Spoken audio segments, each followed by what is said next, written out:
Troisième République. Monsieur Gbagbo essaie donc de jeter des discrédits sur les propos donc, du chef de l'État, mais il ne prenait pas les propos à moitié. Le chef de l'État, en 2020, a désigné Amadou Gon Coulibaly comme son successeur. Et nous l'avons adoubé dans le cadre donc, du parti. À partir du moment où la Constitution n'empêchait pas le président Ouattara d'être candidat, nous avons souhaité qu'il soit notre candidat. Aujourd'hui, rien juridiquement n'empêche Alassane Ouattara d'être candidat. Nous avons estimé que gérer un pays, ce n'est pas seulement... et je le dis partout où je passe, ce n'est pas seulement la valeur intrinsèque en termes de compétences, au sens de diplôme, etc. Gérer un pays, c'est la capacité d'unir, c'est la capacité de projeter le pays et c'est la capacité de faire face aux défis, aux enjeux.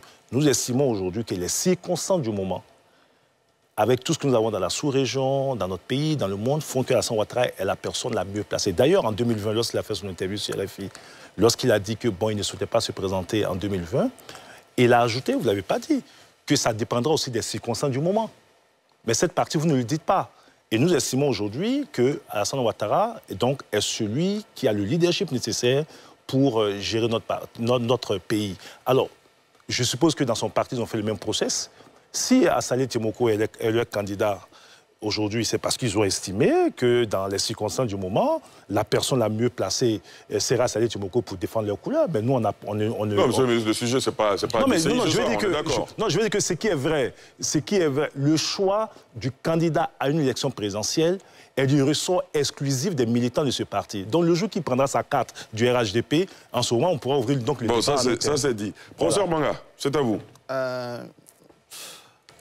D'abord, félicitations pour le congrès. Contrairement à ce qu'on pense, moi, je l'ai vu de Dakar et j'étais impressionné. J'étais en plus dans un forum où la veille, on avait beaucoup discuté de la Côte d'Ivoire d'ailleurs et je remontrais à tout le monde et tous ceux qui voient étaient impressionnés. C'est impressionnant.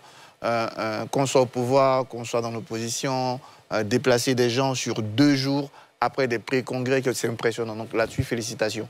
D'ailleurs, au passage, vous étiez encore PDC-RDA. En 2010, on a rempli le stade Félix Houphouët-Boigny et on nous a donné 2 jours avant. En plus, un jeudi, le mardi, on l'a rempli. On était dans l'opposition. Donc, ce n'était pas un problème. Bravo pour ça. Justement, aussi, toutes les questions sur est-ce qu'il fallait faire un appel, etc., je pense que j'allais me prononcer, mais vous l'avez réglé, en quelque sorte, en votant de nouveaux textes, notamment cet article 18.3, nouveau, qui vous permet de faire ce que vous avez fait. Justement, le gros problème du RHDP aujourd'hui, je reviens à votre mot, vous avez dit projeter. Je pense que les militants, ils ont du mal à se projeter aujourd'hui, pour 2 raisons. Première raison, parce que oui, c'est vrai, le ministre a dit que le plus important, ce n'était pas la candidature Ouattara, mais vous savez très bien que les militants, ils venaient pour ça. Et qu'aujourd'hui, quand on reprend les propos du porte-parole principal qu'a cité Israël, c'est la question. Et finalement, ils sont repartis sans la réponse à la question principale qu'ils voulaient se poser. Et pourquoi est-ce que, parce que Alassane Ouattara se dit c'est mon dernier combat ou c'est le combat de trop, est-ce qu'il est encore dans cette réflexion? S'il y a une forte réflexion, si encore on pèse aujourd'hui, parce que tous ceux qui le connaissent disent que c'est quelqu'un qui a un coup d'avance, et pour quelqu'un qui a un coup d'avance, en 4 mois, ça passe pas. Deuxième chose, se projeter, parce que je pense que le RHDP, et je suis très à l'aise avec le ministre Amédée, était bâti pour être un parti oufouettiste. Je pense qu'aujourd'hui, il est devenu un parti alassaniste. Et le dernier congrès, là, juste parce que tout a été fait pour le tailler légalement à la mesure d'Alassane Ouattara. Mais la question que je vous pose aujourd'hui, vous allez continuer jusqu'à quand à vous faire biberonner par Alassane Ouattara? C'est une vraie question. Parce qu'aujourd'hui, la vraie question, vous n'avez pas répondu à l'avenir immédiat de sa candidature. Mais pour moi, le plus grave pour le RHDP, c'est même pas 2025. Pour moi, 2025, vous allez gagner. Je le dis, ça fait 2 ans. C'est pas un problème pour moi. Vous serez là. Mais aujourd'hui, la vraie question, c'est qu'est-ce que vous faites après? Qu'est-ce que vous faites après du point de vue du projet? Vous êtes très à l'aise sur le bilan.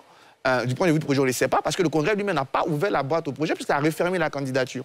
Aujourd'hui, comment il s'appelle, Adjoumani parle encore de pré-campagne, parce que vous n'avez pas de candidat, ça pose problème. Et les textes qui ont été faits aujourd'hui, ils sont dans la logique de redonner le parti à Alassane Ouattara, de se tailler pour Alassane Ouattara, mais il ne sera pas toujours Alassane Ouattara. Est-ce que le RHDP aujourd'hui prêt?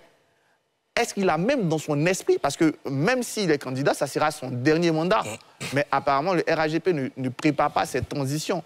Aujourd'hui, je me dis que dans 2-3 ans, on risque d'avoir des fragments de RHDP surtout que désormais les pré-congrès seront statutaires. J'imagine que si le ministre Amédée et vous-même êtes intéressés, j'imagine les pré-congrès de Daloa et Dilo Djibois, ce qu'ils vont donner comme résultat dans 5 ans, hein, ça sera Mamadou Touré et Amédée. Et donc vraiment, moi je pense qu'il faut avoir, peut-être après les élections, mais il faut avoir le temps de vous poser vraiment sur l'avenir du RHDP. Comment faire du RHDP un parti qui va aller au-delà d'Alassane Ouattara, parce que vous êtes trop focus, trop formé, trop taillé pour Alassane Ouattara. Mamadou Touré, Amédée Kouakou. Non, monsieur, vous voulez commencer? Bon, Amédée Kouakou, je vais commencer. Alors, moi, je suis très à l'aise parce que le président Alassane Ouattara, sa philosophie, c'est la philosophie d'Oufol-Boigny. Tout comme le PDCI. Le PDCI est un parti frère à nous. Hein.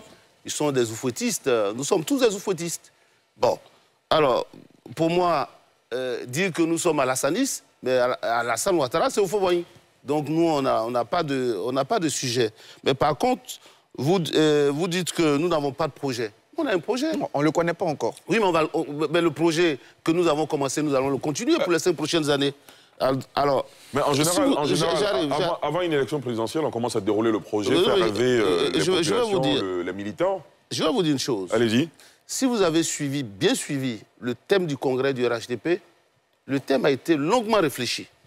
On a dit le RHDP pour une Côte d'Ivoire en paix, prospère et solidaire. Mais ce thème n'a pas été choisi au hasard. Parce que la chose que le président Alassane Ouattara a réussi le mieux dans l'environnement dans lequel nous sommes, c'est d'apporter la stabilité à notre pays.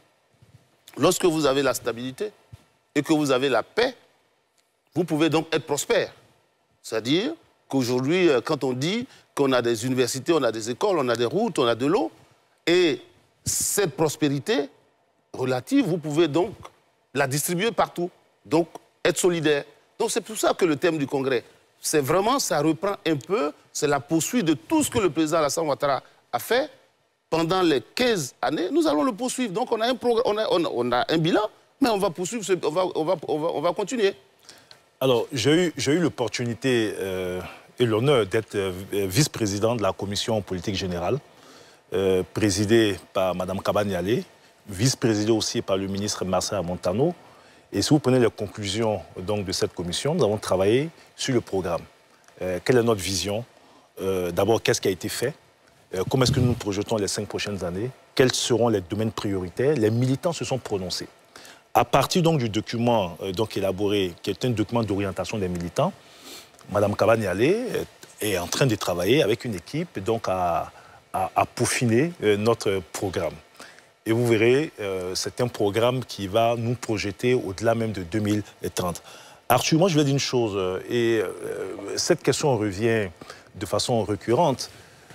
Nous avons une position légitimiste. Et il faut que les gens le sachent, c'est assumé. Nous sommes alassanistes, nous sommes oufouettistes, nous sommes alassanistes. Nous croyons aux valeurs de travail, de rigueur incarnées par le président Alassane Ouattara. Le président Ouattara, ces 15 dernières années, a travaillé à l'émergence de beaucoup de cadres compétents dans tous les domaines. Il ne reviendra jamais à l'esprit de quelqu'un de dire que le vice-président de la République n'est pas compétent.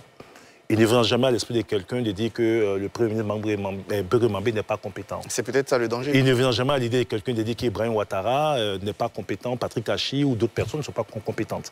Et donc, mais une élection présidentielle, je l'ai dit tantôt, va au-delà.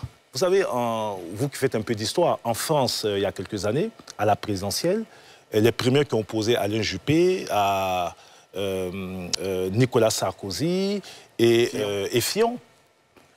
Toutes ces 3 personnalités sont aussi compétentes les unes que les autres. Mais le manque de cohésion, ou même d'une vraie vision...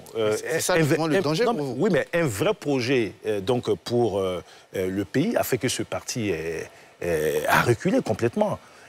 Aujourd'hui, le socle de notre cohésion, de notre unité sur le président Alassane Ouattara, il s'est assumé. Ça, on est d'accord et après. Oui, mais nous sommes quand même un jeune parti. Hein. Le RHDP, certes, on était en groupement de partis politiques depuis 2005, mais le RHDP n'a que 5 ans. Mais en 5 ans, nous sommes la première force politique. Donc, laissons-nous aussi le temps de consolider cela. Et je vous jure que le leadership du président Ouattara